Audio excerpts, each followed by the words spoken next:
अस्सलाम वालेकुम। तो आज बात करते हैं बुनियादी इंसानी हकूक़ के बारे में। कुछ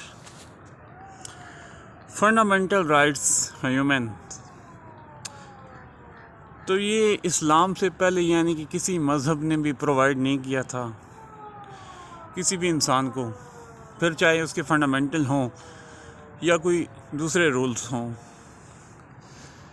हकूक़ का कुछ ढांचा कुछ इस तरह से बयान किया जाता है कि जिसमें हक़ ज़िंदगी आता है, यानी कि ज़िंदा रहने का हक़ इस्लाम से पहले यानी कि किसी को ज़िंदा रहने का हक़ भी नहीं था। ख़ास करके औरतों को, बच्चियों को ज़िंदा दरगोर कर दिया जाता था और बात पे हल्की सी लड़ाई से यानी कि कत्ल गारत कर दी जाती थी। हकूक़ का ढांचा यानी कि हक़ ज़िंदगी है। उसके बाद है शख्सी आज़ादी, मैंस फ्रीडम, यानी कि आदमी जिस तरह का वो चाहे ज़िंदगी गुजारे, जैसे चाहे इबादत करे, ये उसकी शख्सी आज़ादी है। जो कारोबार करना चाहे वो कारोबार करे। उसके बाद है तहफ़्ज़ मलकियत। तहफ़्ज़ मलकियत में यानी उसे अपने माल पर पूरा हक़ हासिल है। वो चाहे तो उड़ा दे ऐसे ही, अगर चाहे तो वो किसी और चीज़ों में इस्तेमाल करे, जैसा उसका दिल करता है वैसे इस्तेमाल करे। उसके बाद आता है जी हक़ रोज़गार, यानी कि जो अपने कारोबार करना है, रोज़गार हासिल करने के लिए, वो आपके पास उसका पूरा का पूरा हक़ है कि आप प्राइवेट जॉब करें, अपना कारोबार करें या सरकारी नौकरी करें, जॉब करें, वहाँ से सैलरी लें। तो इस्लाम से पहले इसका कोई तसव्वुर नहीं था। तो इस्लाम के आने के साथ ही औरतों को भी उनके हकूक़ मिलना शुरू हो गए। इससे पहले तो बेवा को कुछ गाली समझा जाता था।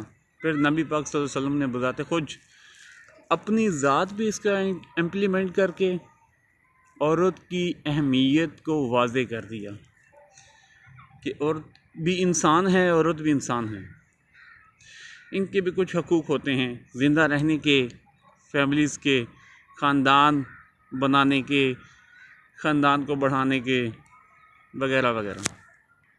फिर ख़ानदानी ज़िंदगी का हक़ जो है वो हमें इस्लाम ने दिया।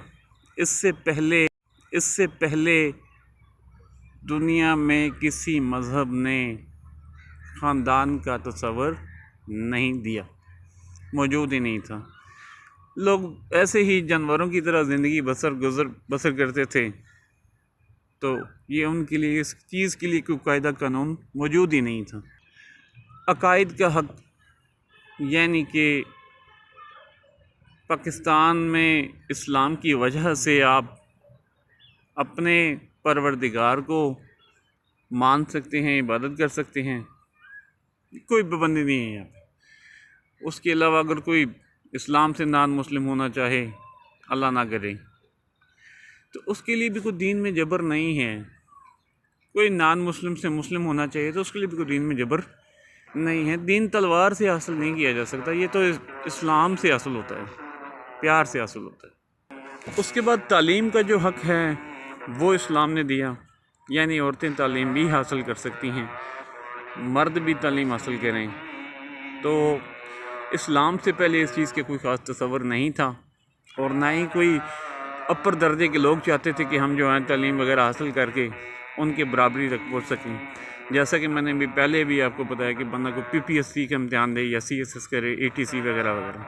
उसके बाद पाकिस्तान में इस्लाम की वजह से सियासी हकूक़ भी हासिल हैं। आप जिस मर्ज़ी ही सियासी पार्टी का चुनाव करना चाहते हैं, उसमें आप वोट डाल के उसको ले आएँ इक़्तिदार में। उससे इस्लाम से पहले दिस इज़ नॉट पॉसिबल। इस्लाम में औरतों के हकूक़ पर बड़ा ज़ोर दिया गया है।